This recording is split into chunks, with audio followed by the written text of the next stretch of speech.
Om Swastiastu.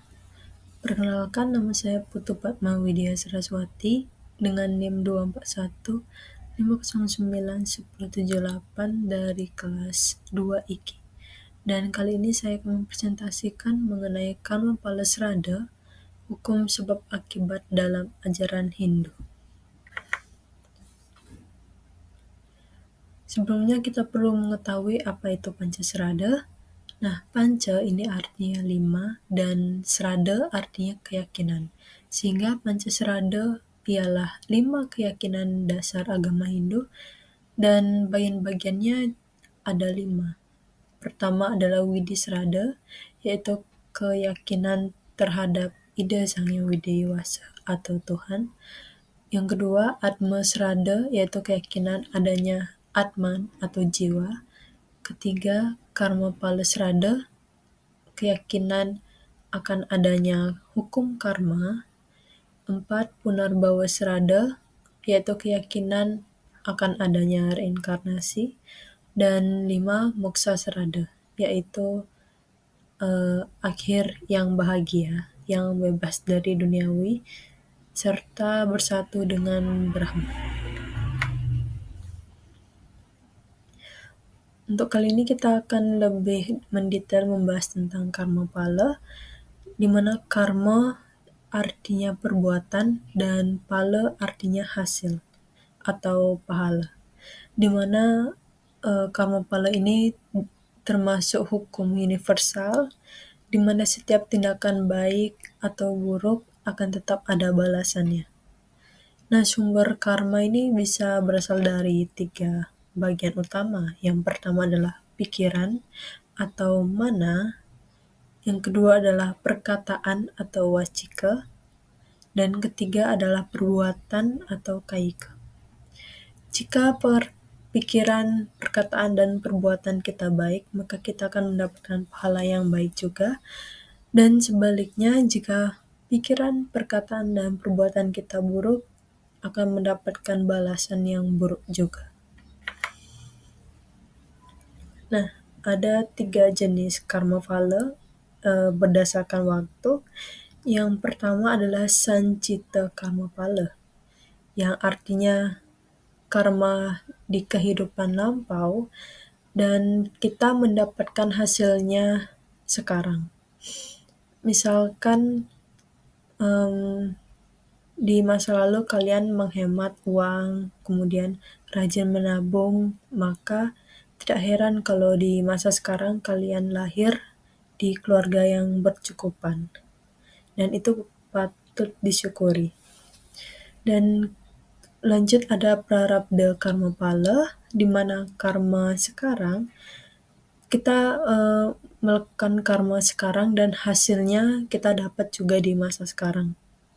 Misalnya ibarat kita makan cabai dan kita langsung merasakan pedasnya cabai tersebut. Dan ketiga adalah Kriya Mana karma phala, di mana karma di masa sekarang dan kita akan mendapatkan hasilnya di masa depan. Contohnya kita mungkin sekarang kita hidup di keluarga yang cukup, di keluarga yang bisa bilang menengah, tapi kalian tetap rajin beribadah, rajin menabung, dan selalu berbuat baik, maka terlepas dari bagaimana keadaan kalian di masa sekarang, di masa depan nanti saat adanya punarbawa atau reinkarnasi, kalian akan lahir sebagai seseorang yang berada di keluarga yang sangat bisa sangat bercukupan, bahkan melebihi, dan juga hasil karma baik itu bisa juga datang dari anugerah wajah kalian yang cantik atau tampan, bisa juga dari prestasi. Karena itu karma phala dan punarbawa itu sangat berkaitan di sini. Nah, karena saling berkaitan, maka ada hubungan karma phala dengan Pancasrada yang lain. Nah, tidak hanya punarbawa, Misalnya yang pertama adalah Widisrada, di mana Tuhan menciptakan hukum karma yang adil.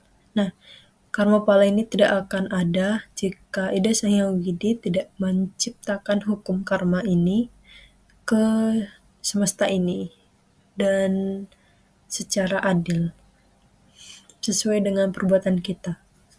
Kemudian yang kedua, Atma Srada, di mana jiwa membawa karma ke kehidupan berikutnya. Misalkan kita melakukan perbuatan yang baik di masa sekarang, dan saat reinkarnasi di kehidupan selanjutnya, maka Atma atau jiwa inilah yang membawa karma kita ke kehidupan berikutnya. Nah, yang ketiga Punarbawa, tadi reinkarnasi atau mekanisme di mana karma kita terwujud dan dibawa oleh Atma tadi. Dan keempat adalah Moksa, di mana kita bebas dari karma dan bersatu dengan Brahman. Oke, karena hukum karma ini sifatnya universal, jadi ada juga kepercayaan lain yang mirip dengan hukum karma. Nah, yang pertama adalah agama Buddha, di mana perbedaannya di sini Buddha percaya bahwa karma itu berdasarkan niat atau disebut dengan cetana. Dan Buddha mereka tidak mengakui bahwa adanya Atman. Mereka tidak ada Atman. Dan tujuan akhir mereka itu disebut dengan nirwana. Sedang kalau agama Hindu kan moksa. Nah, kalau Buddha mereka sebutnya nirwana, di mana artinya padamnya nafsu dan bukan bersatu dengan Atman, tapi padamnya nafsu atau terlepas dari keduniawian. Dan lanjut ke Konfusianisme atau Taoisme untuk kepercayaan Tiongkok. Nah, khusus untuk Konfusianisme, mereka ada satu kata yang sangat mereka percayai, yaitu apa yang tidak kamu inginkan, jangan lakukan pada orang lain. Misalnya saya tidak ingin untuk menghina diri sendiri. Saya tidak suka kalau diri saya tidak dihargai. Nah, maka kita juga nggak boleh melakukan hal seperti itu ke orang lain. Kita juga nggak boleh menghina ke orang lain gitu. Kemudian ada dalam Taoisme, di sini ada kata Wu Wei yang artinya tidak memaksa, di mana alam memberi balasan alami. Ini kurang lebih sama kayak yin dan yang, lambang putih dan hitam. Lanjut dalam agama Abrahamik yang termasuk juga dalam Judaism, Kristen dan Islam.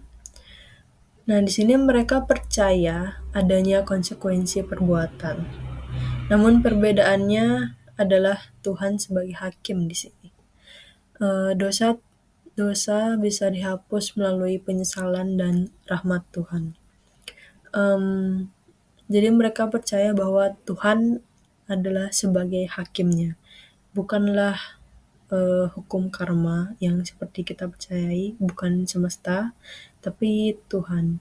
Dan contohnya kalau di Islam, cara mereka untuk menghapus dosa itu dengan istilahnya tobat, sama juga dengan penyesalan. Dan itu adalah cara bagi menurut kepercayaan Abrahamik untuk menghapus dosa-dosa mereka. Oke, selanjutnya ada beberapa contoh nyata karma pala. Di sini karma pala kita bagi jadi dua lagi. Yang pertama adalah subha karma dan kedua adalah asubha karma. Nah, subha karma ini adalah karma yang baik dan mendapatkan pahala yang baik. Nah, contohnya kita di masa sekarang nih, kita berbuat rajin berdana, sedekah, kemudian kita rutin meditasi, rajin sembahyang, maka di kehidupan sekarang, untuk karma di kehidupan sekarang, kita akan dihormati oleh masyarakat, kemudian rezekinya lancar, pikirannya jernih, dan kita juga terhindar dari stres. Nah, untuk kelahiran berikutnya, kita akan lahir di keluarga yang berkecukupan dan memiliki kecerdasan bawaan.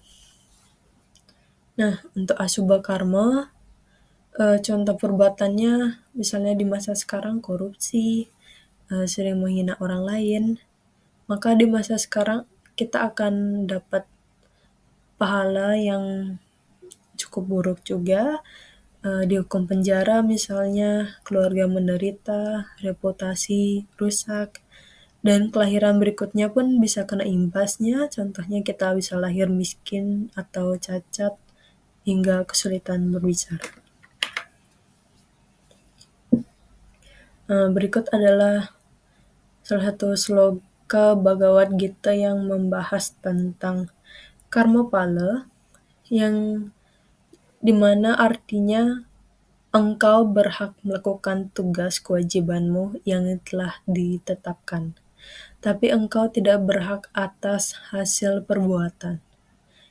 Jangan menganggap dirimu penyebab hasil kegiatanmu, dan jangan terikat pada kebiasaan tidak melakukan kewajibanmu.